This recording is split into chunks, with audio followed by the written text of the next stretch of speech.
बिस्मिल्लाहिर्रहमानिर्रहीम। अस्सलाम वालेकुम। साया भी साथ जब छोड़ जाए, ऐसी है तन्हाई, रोना चाहूँ तो आंसू ना आए, ऐसी है तन्हाई। जी हाँ, अगर आप इस वक्त भारत की हालत देख लें तो अगर रोना चाहें भी तो आंसू नहीं आ रहे हैं। और पाकिस्तान ने जंगी मशकों के हवाले से जो दुनिया को एक दिलचस्प मौका दिया। दिलचस्प क्यों? क्योंकि जहाँ इसमें अमेरिका था वहाँ इसमें ईरान भी था, तो जहाँ इसमें रशिया था वहाँ इसमें नाटो भी था, तो वहाँ इसमें सऊदी अरब भी था। यानी कि अमन 2021 ने कमाल कर दिया। और पाकिस्तान के अंदर जो मेला लगा, दुनिया ने देखा, दुनिया ने कवर किया।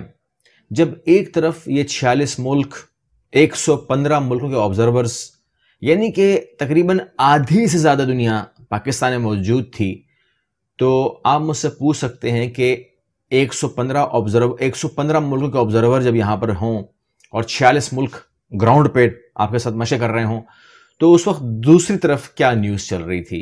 वही चल रही थी कि हमको, यानी कि पता नहीं दावत दी कि नहीं दी, लेकिन सऊदी अरब पहुंच गए वो मशकों के लिए कि जी हम मशे करने जा रहे हैं। तो आपको पता है कि सऊदी अरब के अंदर क्या उन्होंने मशे करनी थी, वो भी उनको एक सहरा में ले गए। उन्होंने बोला भाई जो आपने यहाँ पे करना है यहाँ पे आप कर लें, बाकी हमारी तरफ से खली वली है, और जब खल्लास हो जाए तो फिर आप यहाँ से चले जाना। तो ये सूरत हाल वहाँ पर है, क्योंकि वहाँ पर उन्होंने बताया गया रहील शरीफ में मौजूद है हमारे पास, और ये 40 मुल्कों की फ़ौज है और ये तमाम सेटअप हमारे पास है। वो पूरी बात उन्होंने बता दी उनको। तो किस तरीके की वो होंगी ट्रेनिंग, जिसको कवर ही नहीं किया गया, जिसको बारे में बताया ही नहीं गया, जिसके बारे में कोई रिकॉर्डिंग्स नहीं आई, तो फिर आप समझ सकते हैं कि हकीकत क्या होगी। लेकिन जब हमने ये सूरत हाल देखी तो आपको पता है कि पाकिस्तान जो है वो अमन 2000, यानी कि अमन के नाम पर ही ये सब कुछ हुआ। तो पाकिस्तान ने अमन के हवाले से जो है, ऐसा नहीं हो सकता कि आप किसी को आवाज़ ना दें, किसी पड़ोसी को आवाज़ ना दें, बेशक वो बिगड़ा हुआ हो, बेशक उसकी तबीयत में चीज़ ना हो, अमन ना हो, तबीयत में ही ना हो, लेकिन फिर भी हमारा काम तो है कि हम उसको झंझोड़ें, हम उसको होश दिलाएं। और पाकिस्तान ने भी वही किया। पाकिस्तान ने एक बार फिर अमन का पैगाम दिया, पीस का पैगाम दिया, और बताया मोदी सरकार को कि आओ, अमन की तरफ आओ, बातचीत की तरफ आओ, कमज़ोर पे जुल्म बंद करो, आरएसएस पर पाबंदी लगाओ, दहशतगर्दों को बंद करो, दहशतगर्दी को बंद करो, हिंदुत्व के नज़रिए से हटो, और मुसलमानों पर, सिखों पर, दलित के ऊपर जुल्म करना बंद करो, मजलूमों की आवाज़ को सुनो, उनको समझो, और कब तक जुल्म करोगे? यानी कि क्योंकि जुल्म का एक कानून है कि वो कानून ये कि जब जुल्म बढ़ता है तो मिट जाता है। तो मिटने से बचाने के लिए पाकिस्तान ने आवाज़ उठाई, मगर रिस्पॉन्स क्या आएगा इसका? यानी कि अगर मैं आपसे पूछते हैं कि पाकिस्तान के अमन की जो आवाज़ है जो हमने दी है, उसका क्या जवाब नहीं आएगा इसका, क्योंकि वो जो करने जा रहे हैं वो कुछ और है। अगर आप उनके अखबार पढ़ें, अगर आप उनके मीडिया को चेक करें, तो वो तो जो मंसूबे बनाए बैठे हैं, आप अमन की बात कर रहे हैं, आपने कश्मीर के मसले को हल करने की बात की, वो उसको और बिगाड़ने की चक्कर में है। यानी कि अगर आप उसकी जो पूरा का पूरा आप देखें, तो वो आप अखबार उठा के देखिए, उनके अखबारात में क्या लिखा हुआ है कि 2022 के अंदर तकरीबन लाखों हिंदुओं को जो है वो वहाँ पर सेटलमेंट की जाएगी। मतलब वो तर्ज वही है, आपको पता है ना कौन सा तर्ज है ये। तो आबाद किया जाएगा वहाँ पर, और उनको जो है वहाँ पर लाकर उनको एक प्रॉपरली, जिस हद तक भी हो सके, उनको वहाँ पर लाखों की तादाद में वहाँ पे लाया जाएगा। सरकारी खर्चा, सरकारी घर, सरकारी मामलात, बस सिर्फ आबाद हो जाओ, और उसके अंदर जो है जाहिर सी बात है बहुत लोग फ़ायदा उठाएंगे।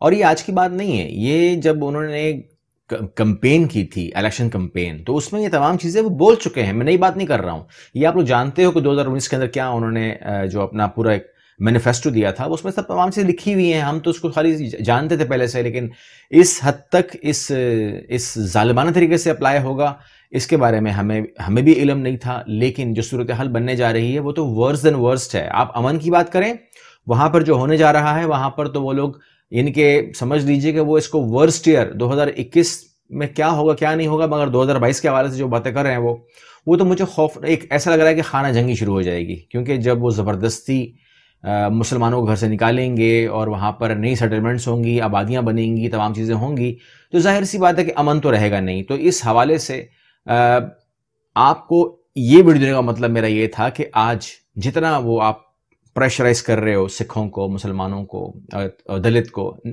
वहां पर आवाजें क्या हैं? एक तो हमारी आवाज है जो आपने सुन ली, मैं तो यहां पर उसको रोक देता हूं, मैं आगे नहीं बोलता।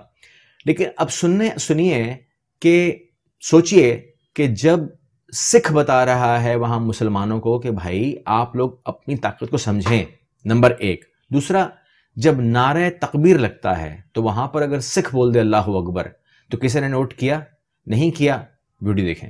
क्योंकि हमारे में क्या है, हमारे मुसलमान में क्या है कि हम लोग घर से निकलने को राजी नहीं है, और क्या कारण है, क्या डर है, वो हमें मालूम नहीं है। और वो डर आज हम लोगों ने निकाला और आज हम लोग सड़कों के ऊपर आए हैं। और मैं आप लोगों से अपील करूंगा, इस डर को खत्म करो और ये तादाद को और बढ़ाओ और इस सरकार के खिलाफ जो है मुहिम चलाओ। मैं DS बिंद्रा, मैं आप लोगों को इतना ही कह सकता हूँ कि मेरे साथ मंजीत सिंह जी भी है और सिख फैमिलीज भी है, हम लोग आपके साथ हैं। कोई और आपके साथ हो ना हो, हम आपके साथ हैं। आपके साथ अगर हमें सर भी कटवाना पड़ेगा तो हम पीछे नहीं हटेंगे। और ये दो ही मुजाहिद हैं हिंदुस्तान के अंदर, इंडिया के अंदर, जो अपना सर कत्ल भी कर सकते हैं और सर कलम भी कर सकते हैं। और मैं आप लोगों से अपील करना चाहूंगा कि जहां भी आपको कोई सिख मिले, आप उसको सत श्री अकाल करो। मेरे को जहां भी कोई मुस्लिम मिले, अस्सलाम वालेकुम उसको करूंगा। हम लोग एक मिसाल पैदा करके देंगे, हम लोग एक इंडिया के अंदर एक मिसाल पैदा करके देंगे। इस तानाशाही सरकार को हम बता देंगे कि अगर सिख और मुसलमान बाहर आ गए तो आप उनको रोक नहीं पाओगे आप। और मैं दलित भाइयों से भी यहाँ से अपील करना चाहूंगा, दलित भाइयों को भी अपील करना चाहूंगा कि आज ये दीवार एक मुसलमानों की दीवार है। ये दीवार गिरने के बाद सबसे ज्यादा पहले दलित जो है टारगेट हो जाएंगे, दलित के बाद सिख टारगेट होंगे। ये एक एक छोटा छोटा निवाला बना के हम लोगों को खा जाएगी, हम लोगों को मालूम नहीं पड़ेगा। इसलिए हमें सड़कों पे आना पड़ेगा, हमें एहतियात करना पड़ेगा और हमें यहाँ से जो है कसम खा के जानी पड़ेगी कि हम लोग जब भी यहाँ से जाएंगे, जब तक हमारा कैब जो है ये कैंसिल नहीं हो जाता है, जब तक इसके खिलाफ जो है सुप्रीम कोर्ट में याचिका दायर नहीं हो जाती, सुप्रीम कोर्ट हमारे फेवर में नहीं आ जाता, हम लोग ऐसे ही सड़कों पर निकलते रहेंगे। भाइयों, मरने की आप लोग टेंशन मत लो। अगर 200-400 मुसलमान मर भी गया ना तो फर्क नहीं पड़ेगा। और मैं आप लोगों को यहाँ पर आज कह के जा रहा हूँ, हो सकता है कल मुझे जेल में डाल दिया जाए कि एक साहब ने वहां पर क्या बोला था, हो सकता है मुझे जेल में डाल दिया जाए, लेकिन भाइयों आप लोगों के लिए हर सिख खड़ा है। एक मुस्लिम और सिख, ये दो कौमें मिलकर इस सरकार को एक जवाब देंगे, करारा जवाब देंगे और बताएंगे कि मुसलमान को दबाने का क्या होता है। तो मैं यही आप लोगों से गुजारिश करना चाहता हूँ कि भाइयों, जो आपने आज यहाँ पर संख्या दिखाई है, ये 25 करोड़ की संख्या, 30 करोड़ की संख्या अगर सारी सड़कों के ऊपर आ गई तो ये तानाशाही सरकार को 2 मिनट नहीं लगेंगे गिराने के अंदर। जब भी किसी चीज को जब दबाया जाता है तो उतने फोर्स के साथ वो वापस आती है। एक शॉकर का जो स्प्रिंग होता है, शॉकर का स्प्रिंग होता है, जितनी जोर से उसको दबाओगे वो उतनी तरीके से वापस आएगा। और यही मुसलमानों के साथ हो रहा है। पहले 3 तलाक के नाम पे उनको जलील किया गया, फिर 370 धारा के नाम पे जलील किया गया, बाबरी मस्जिद के नाम पे जलील किया गया, अब इन्होंने CAG के नाम पे जलील किया है। तो इनको इसका जवाब देना पड़ेगा और इसका जवाब आप लोग देंगे। आप लोग, मैं यही आप लोगों से अपील करूंगा कि भैया सच्चे मुसलमान बनो, अपने शिया सुन्नी को छोड़ो, देवी बरेलवंदी को छोड़ो, देववी को छोड़ो, आप सबको छोड़ दो। आप सिर्फ सबसे पहले मुसलमान बनो। अगर आप मुसलमान बन गए तो आपको कोई दुनिया की ताकत आपको नहीं गिरा सकती है।